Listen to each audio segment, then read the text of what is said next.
രാമേന്ദ്രനെ അന്വേഷിച്ച് 4 പാടും ആള് പോയിരിക്കുക. ഷേക്കിനെ കൊണ്ട് നിങ്ങൾ ഇങ്ങോട്ട് വന്നത് ഞാനെങ്ങനെ അറിയുന്നത്? ഞങ്ങൾ അവിടെ എയർപോർട്ടിൽ കാത്തിരിക്കായിരുന്നു ഇതുവരെ.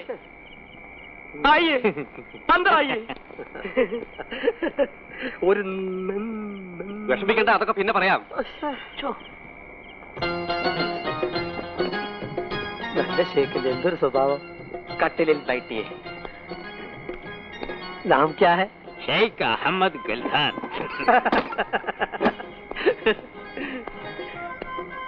ഷേഖ് അഹമ്മദ് ഗൽത്താൻ. നിന്റെ അറബി വേഷത്തിൽ നീ വന്നാ ഞാൻ തിരിച്ചറിയില്ലെന്ന് വിചാരിച്ചല്ലടാ. രാമേന്ദ്ര പ്ലീസ് എന്നെ ഒന്നും ചെയ്യരുത്. രാമേന്ദ്ര ഞാൻ പറയുന്നു. എന്താ രാമേന്ദ്ര? ആരാണ് ഇയാള്? വിസ തരാന്ന് പറഞ്ഞ് കാശ് വാങ്ങി എന്നെ പെരുവെളിയിൽ ഇറക്കിയത് ഇവനാ. ആ വിസായജൻ ഇവനാണ്.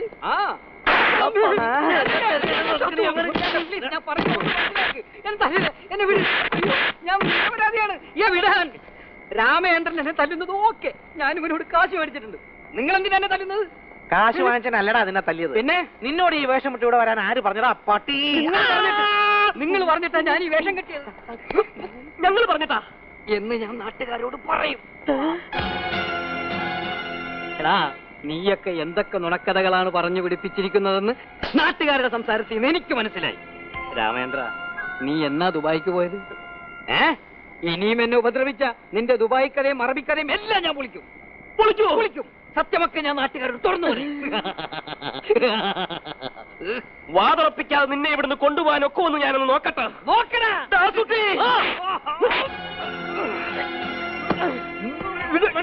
കയ്യപ്പിടി.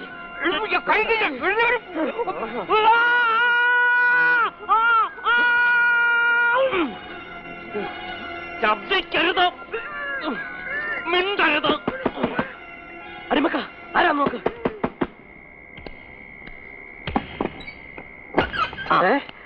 ഓ അത് ശരി, പ്രശ്നമൊന്നുമില്ല. ഷേക്ക് ഭക്ഷണം കഴിച്ചോണ്ടിരിക്കുക. എന്ത് പറ്റി രാമേന്ദ്ര? ഷേക്കിനൊരു പല്ലുവേദന. ഓ അതിന് ഇത്രമാത്രം പഞ്ഞ് കുത്തിക്കറ്റി വെക്കണോ? അല്ല, മുഴുവൻ പല്ലിനും വേദന. ഷേക്കിന്റെ പല്ലല്ല ഷേക്കാവുന്നു. പാവത്തിന് നല്ല വേദന ഉണ്ടെന്ന് തോന്നുന്നു. എന്നാ ഇനി ഇവിടെ വെച്ചോണ്ടിരിക്കണ്ട, ആശുപത്രി കൊണ്ടുപോവാം. നമുക്ക് ആശുപത്രി കൊണ്ടുപോകാം.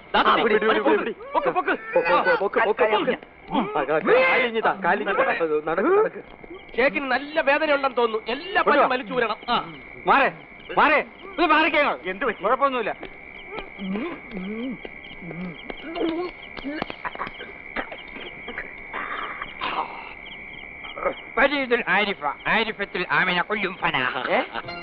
എന്നെ അത്ര പെട്ടെന്നൊന്നും കൊണ്ടുവന്ന് വിചാരിക്കണ്ട. കുറച്ച് ദിവസം ഞാനൊന്ന് വിലസട്ടെ.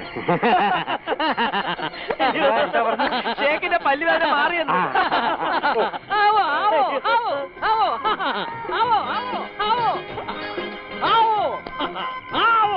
ഇയാളെ എന്താ ഈ പറയണേ? മഴ പെയ്താ വെള്ളപ്പൊക്കം, വെളിയിലിറങ്ങിയാ തലയും കാണില്ല. എന്തൊരു കഷ്ടം. എടോ, നാളെ വൈസ് ചാൻസലറുടെ കോലം കത്തിക്കാൻ കോലം തയ്യാറായിക്കോണം. ഇയാളി വന്നേ. താന് ഒന്നുമില്ല, പോയി മുദ്രാവാക്യം വിളിച്ച് പഠിക്കടോ. പോടോ, നോക്കാതെ പോടോ.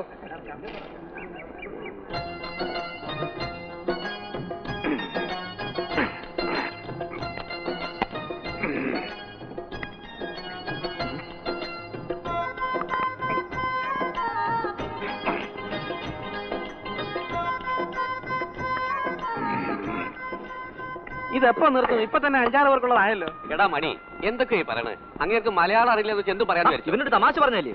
ഓ ഒരു തമാശ. രണ്ടും കൂടി വെള്ളം ഇറക്കിക്കൊണ്ടിരുന്നു. അങ്ങേർക്ക് വല്ല വയറ്റുന്നതിനും പിടിക്കും.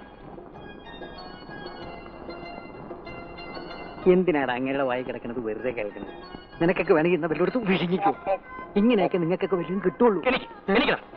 തിന്നട്ടടാ, തിന്നട്ട് മതിയാവോളം തിന്നട്ട്. കൊറേ കാലം ജയിലിലെ ഗോതമ്പുണ്ട തിന്നേണ്ടതല്ലേ? തിന്ന് കൊതി മാറ്റട്ടെ. എന്നാ നിങ്ങളും നിന്ന് കൊതി മാറ്റിക്കോ. ഞാൻ ജയിലിൽ പോയാ എന്റെ കൂടെ നിങ്ങളും കാണും.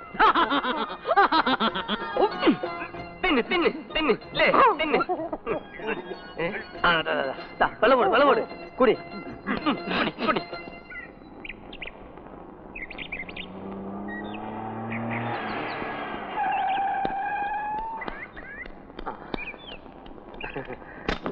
നമസ്കാരം. എങ്ങനെ അറബിക്ക് നമ്മൾ നാടകം ഇഷ്ടപ്പെട്ടോ? നാടിനേക്കാൾ ഉപരി ഇവിടുത്തെ ഭക്ഷണമാണ് പുള്ളിക്കാരൻ ഇഷ്ടപ്പെട്ടത്. നമസ്കാരം. നമസ്കാരം മുതലാളി. നമ്മുടെ നാട്ടിലൊരു വിശിഷ്ടാതി വരുമ്പോ എല്ലാരും വന്ന് കാണുക എന്നുള്ളതാണല്ലോ അതിന്റെ ശരി.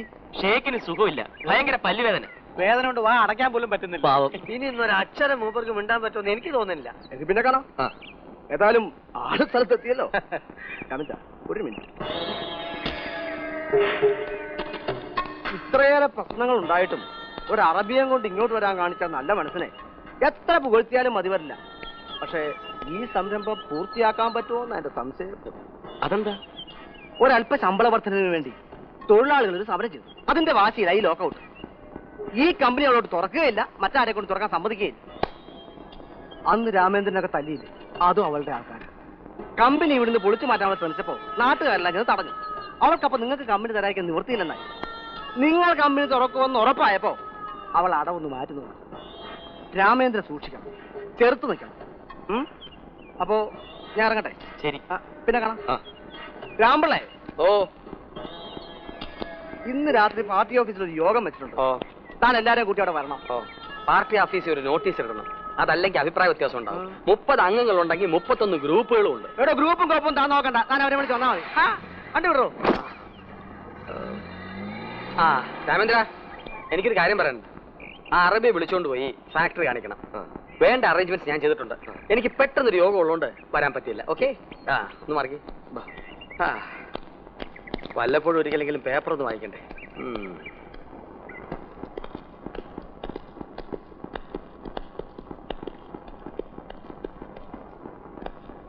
ഞാൻ വരാൻ പറഞ്ഞത് ഇന്ന് രാത്രി എല്ലാവരും പാർട്ടി ഓഫീസിൽ മീറ്റിങ്ങിന് പോകും. ആ സമയത്ത് നിങ്ങൾ രാമചന്ദ്രന്റെ വീട്ടിൽ ചെന്ന് ആ അറബിയെ നേരിട്ട് കാണണം. ഈ കൂടിക്കാഴ്ചയ്ക്ക് ശേഷം അർച്ചനാ മിൽസ് എന്ന് കേട്ടാ പോലും അറബി ഞടുങ്ങണം.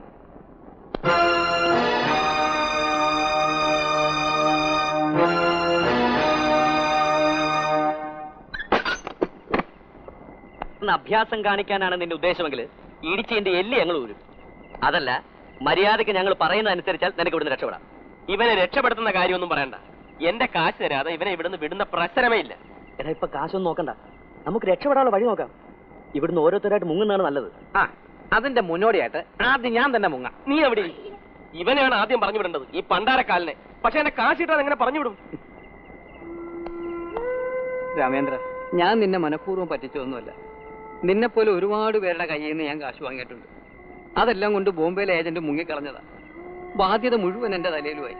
ഇങ്ങനെ അറബി വേഷവും പഞ്ചാബി വേഷവും ഒക്കെ ധരിച്ച ഞാൻ വല്ലപ്പോഴും പുറത്തിറങ്ങുന്ന തന്നെ. സത്യം പറഞ്ഞ നിന്നെക്കാളും വലിയ ഗതികേടില്ല ഞാൻ.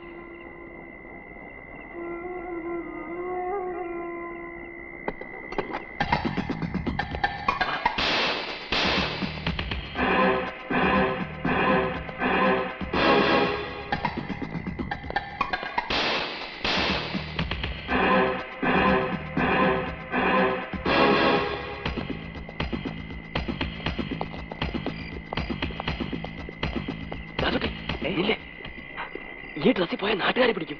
ആദ്യം ലോഹാവൂര്. ഞാൻ അടിയിലൊന്നും ഇട്ടെ ഷർട്ട് ഇട്ടിട്ടില്ലെന്ന്. അടിമൊക്കെ ഷർട്ട് ഊരിക്കൊടു. ഇതെങ്ങനെ അയക്കുന്നു? ആ ബട്ടൺസ് ഊരിയാ മതി. വലിച്ചു പൊട്ടില്ല. ഇതൊന്നും ഒരിക്കത് വേണം. പാന്റ് അയക്കണ്ട. ഇല്ലല്ല, അയ്യേ. ഷർട്ട് ഇട്. എന്റെ കയ്യെവിടെ? ഒരു പാടം നോക്കി. ആവോ, എനിക്ക് തോന്നുന്നു അറബികൾ ഇത് ഇട്ടാ പിന്നെ ഊരില്ലെന്ന് തോന്നുന്നു. ഏതായാലും നമ്മളിട്ട എല്ലൂരൊന്നും ഇപ്പൊ ഉണ്ട്. പക്ഷേ വല്ല വയലിന്റെ നടുക്ക് ഇങ്ങനെ നിർത്താൻ കൊള്ളാം. അതിന് ബെസ്റ്റ് നെയ്യാണ്.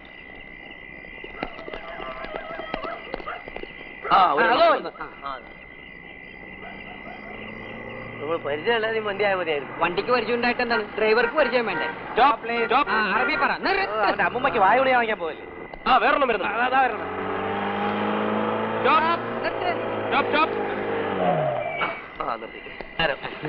ഒരാൾക്കൊരു ലിഫ്റ്റ് തരുമോ?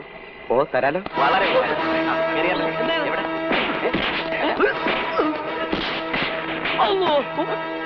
ലിഫ്റ്റ് ചോദിച്ചെന്ന് കരുതി.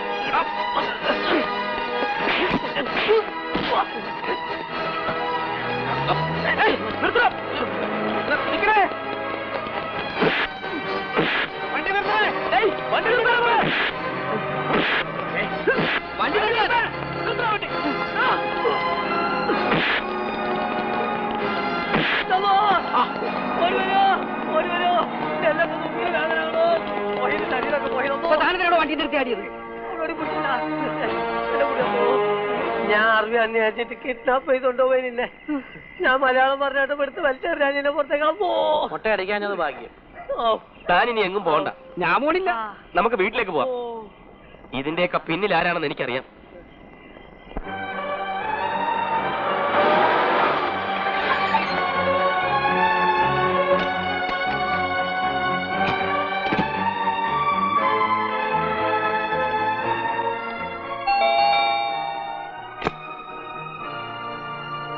അതെ, നിങ്ങളുടെ കമ്പനിയും വേണ്ട, ഒരു മണ്ണാങ്കട്ടയും ഞങ്ങൾക്ക് വേണ്ട.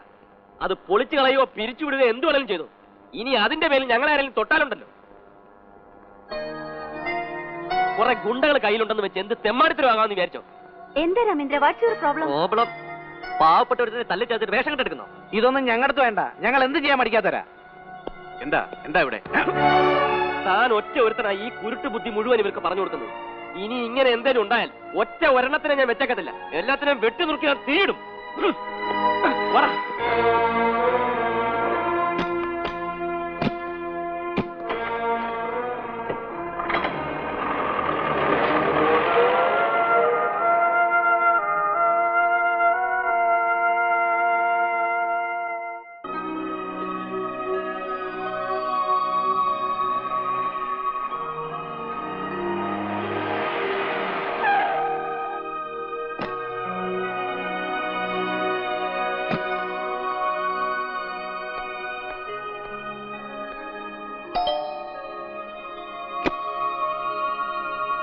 മിസ്റ്റർ ജി കെ ഇല്ലേ? ഉണ്ട്, ഇരിക്കും.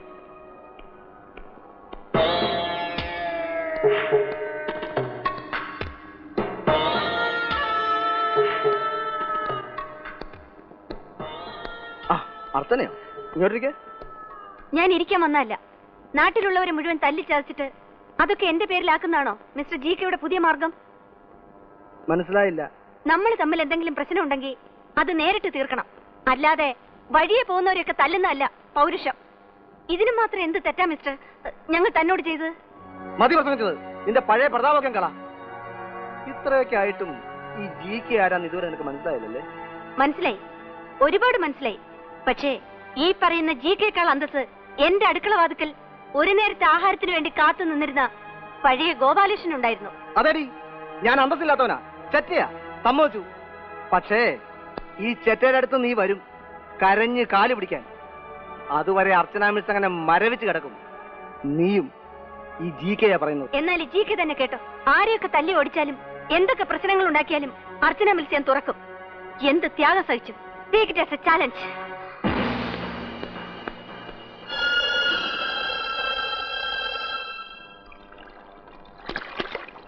ഈ ജി കെ വളർത്തിയതും പഠിപ്പിച്ചതൊക്കെ അർച്ചനയുടെ അച്ഛനാണ്. വളർന്നു വലുതായി വലിയ നേതാവൊക്കെ ആയി കഴിഞ്ഞപ്പോൾ നന്ദി കാണിക്കാത്തോ പോകട്ടെ, അവരെ ഉപദ്രവിക്കാനാണ് അവൻ ശ്രമിച്ചത്. അർച്ചനയുടെ അച്ഛനെ പറഞ്ഞു പറ്റിച്ചും ഭീഷണിപ്പെടുത്തിയും ഒരുപാട് സ്വത്തുക്കളും അവൻ കൈവശപ്പെടുത്തി. അവസാനം അവന്റെ നോട്ടം അർച്ചനയിലും എത്തി. കള്ളവാറ്റും കഞ്ചാവ് കടത്തുമൊക്കെ ആയി കഴിയുന്ന ഒരുവനെ ഭർത്താവായി സ്വീകരിക്കാൻ അർച്ചന തയ്യാറായില്ല. അന്ന് തുടങ്ങിയതായി വാശി. അർച്ചന മിൽസ് ഇന്നും പൂട്ടിക്കിടക്കുന്നതിന്റെ പ്രധാന കാരണവും അതുതന്നെയാണ്. അയാൾക്ക് അർച്ചന നായരെ വിവാഹം കഴിക്കാൻ പറ്റാത്തുള്ള നിരാശ കൊണ്ട് പട്ടുകിടക്കുന്ന ഇന്നാട്ടിലെ നൂറുകണക്കിന് കുടുംബങ്ങളാ. അതൊന്നും മനസ്സിലാക്കാതെ എല്ലാവരും അവന് ജയ് വിളിക്കുന്നു. രാമചന്ദ്രനെങ്കിലും ആ കൂട്ടത്തിൽ പെടരുത്. അർച്ചന നിരപരാധിയാണ്. ഈ കമ്പനി ഇവിടെ തുടങ്ങിയതിന്റെ പേരിൽ ആ കുട്ടി ഒരുപാട് ശിക്ഷ അനുഭവിച്ചു കഴിഞ്ഞു. ഇനിയും അതിനെ ഉപദ്രവിക്കരുത്. ജി കെ അവന്റെ ആളുകളെയും ചേർത്ത് നിൽക്കാനുള്ള ധൈര്യം കാണിച്ചത് രാമചന്ദ്രൻ മാത്രമാണ്. രാമചന്ദ്രൻ കമ്പനി ഏറ്റെടുത്ത് നടത്തുമെന്ന് തന്നെയാണ് അർച്ചന ഇപ്പോഴും വിശ്വസിക്കുന്നത്. ഇനി രാമചന്ദ്രന് തീരുമാനിക്കാം എന്താണ് വേണ്ടത്.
തൊഴിലാളി ഐക്യം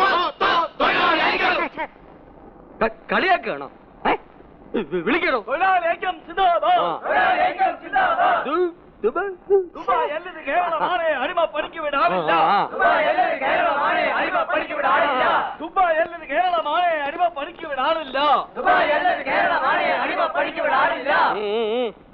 ഇത്രയും നാള് ഷേക്ക് ഷേക്ക് എന്ന് പറഞ്ഞ് പുറകെ നടന്നിട്ട് ഇപ്പൊ ഇങ്ങനെയായോ? ഓ ഇങ്ങനെയാണ് ഞങ്ങളുടെ യോഗം തീരുമാനിച്ചത്. കമ്പനി ആരേറ്റെടുത്താലും വേണ്ടില്ല, 89 ഡിമാൻഡ്സ് അപ്പടി അംഗീകരിച്ച് കിട്ടണം. അത് അംഗീകരിക്കാൻ പറ്റാത്തോണ്ടല്ലേ കമ്പനിയാണ് പൂട്ടിയിട്ടത്. അത് അംഗീകരിച്ചിട്ട് കമ്പനി തുറന്നാ മതി. തോറ്റിട്ടില്ല തോറ്റിട്ടില്ല തോറ്റിട്ടില്ല തോറ്റിട്ടില്ല.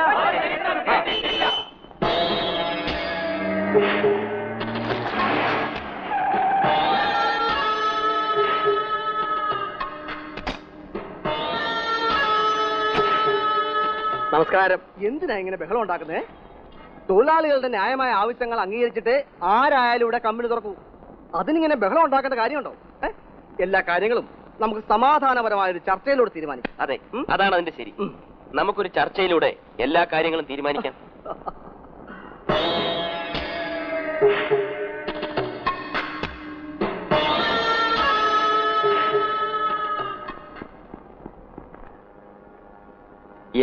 ൽ ഉന്നയിച്ച ഡിമാൻഡ് അതേപടി അംഗീകരിച്ച് കിട്ടണമെന്ന് ഇപ്പോഴും വാശി പിടിക്കുന്നതിൽ യാതൊരു അർത്ഥവുമില്ല സർ. ഈ ആനുകൂല്യങ്ങൾക്ക് വേണ്ടിയാണ് 3 കൊല്ലം മുമ്പ് ഞങ്ങൾ സമരം ചെയ്തതും ഇത്രയും കാലം തൊഴിലാളികൾ പട്ടിണി കിടന്നതും. അർഹതപ്പെട്ട ആനുകൂല്യങ്ങൾ ഞങ്ങൾക്ക് കിട്ടിയേ തീരൂ. തൊഴിലാളികൾക്ക് വേണ്ടി ഓരോ മാസവും 3-4 ലക്ഷം രൂപ നഷ്ടം സഹിച്ച് ഒരു ഫാക്ടറി നടത്തിക്കൊണ്ട് പോകുക എന്നൊക്കെ പറഞ്ഞാൽ ഇറ്റ്സ് ജസ്റ്റ് ഇമ്പോസിബിൾ. കുറെയൊക്കെ വിട്ടുവീഴ്ചകൾ ചെയ്തേ പറ്റൂ സർ. ഇക്കാര്യത്തിൽ യാതൊരു വിട്ടുവീഴ്ചയ്ക്കും ഞങ്ങൾ തയ്യാറില്ല. ഒരു മിനിറ്റ്, ഞാനിപ്പോ വരാം.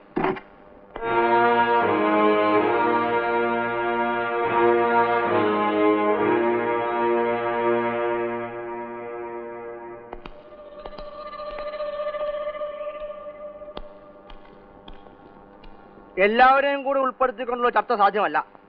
അവരെ പ്രതിനിധീകരിച്ചാണ് ഞങ്ങൾ വന്നിരിക്കുന്നത്. ഞങ്ങളോട് പറഞ്ഞാൽ മതി. കാര്യങ്ങളൊക്കെ എല്ലാവരും ഒന്ന് അറിയട്ടെ. ഇവർക്കൊക്കെ വേണ്ടിയാ ഞാൻ ഈ സംരംഭത്തിന് തുനിഞ്ഞത്. ഒരു മാസത്തിൽ ഏകദേശം 4 ലക്ഷം രൂപയെങ്കിലും നഷ്ടം വരുന്ന രീതിയിലുള്ള വ്യവസ്ഥകൾ ഞാൻ അംഗീകരിക്കണമെന്നാണ് GK പറയുന്നത്. അത് ഞാൻ അംഗീകരിച്ചാൽ നമ്മളെ വിശ്വസിച്ച് ഇവിടെ ഒരു സ്ഥാപനം നടത്താൻ തയ്യാറായ ഈ ഷേക്ക് കുത്തുവാള എടുക്കും. കുത്തുവാള പോലുള്ള ഒരു വൃത്തികെട്ട സാധനം ഇയാളെ കൊണ്ട് എടുപ്പിക്കാൻ ഞാൻ സമ്മതിക്കില്ല. നഷ്ടത്തിന്റെ കള്ളക്കഥകൾ ഉണ്ടാക്കി തൊഴിലാളികളുടെ ആനുകൂല്യങ്ങൾ വെട്ടിക്കുറച്ച് കൊള്ളലാഭം ഉണ്ടാക്കാമെന്ന് ആരും വ്യാമോഹിക്കണ്ട. ചോര വിയർപ്പാക്കി ജോലി ചെയ്യുന്നവന് അതിന്റെ കൂലിയും കൂടിയേ തീരൂ. ഇനി ഈ ചർച്ച ഈ നിലയിൽ തുടരുന്നതിൽ അർത്ഥമില്ല. വേണ്ട, നമുക്ക് ഇതിന്റെ അടുത്ത നിലയിലേക്ക് പോവാം. കോൺഫറൻസിൽ തമാശ വേണ്ട, ഈ നിലയിൽ തന്നെ മതി. ശരി, നിങ്ങൾ പറഞ്ഞ വ്യവസ്ഥകൾ പ്രകാരം ഈ കമ്പനി ലാഭത്തിൽ ഓടിക്കാമെന്ന് GKക്ക് ഉറപ്പുണ്ടോ? 100% എനിക്ക് ഉറപ്പുണ്ട്. കണക്കുകളൊക്കെ കുറെ എനിക്കും അറിയാവേ. എങ്കിൽ ഈ കമ്പനി GKയെ ഏൽപ്പിക്കാൻ ഞാൻ തയ്യാറാണ്.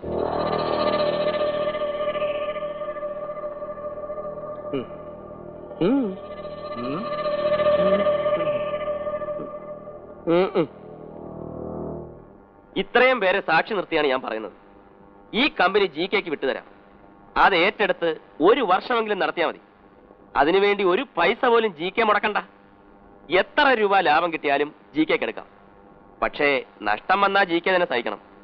അതിനുവേണ്ടി GKയുടെ സ്വത്തുക്കൾ ഈട് തരേണ്ടി വരും. ഒരു ഉറപ്പിന് മാത്രം. കാശ് വല്ല അറബിയുടെ അല്ലേ? അർച്ചന മിൽസ് GK ഏറ്റെടുക്കുന്നതിൽ അനുകൂലിക്കുന്നവരാരൊക്കെയാണ്?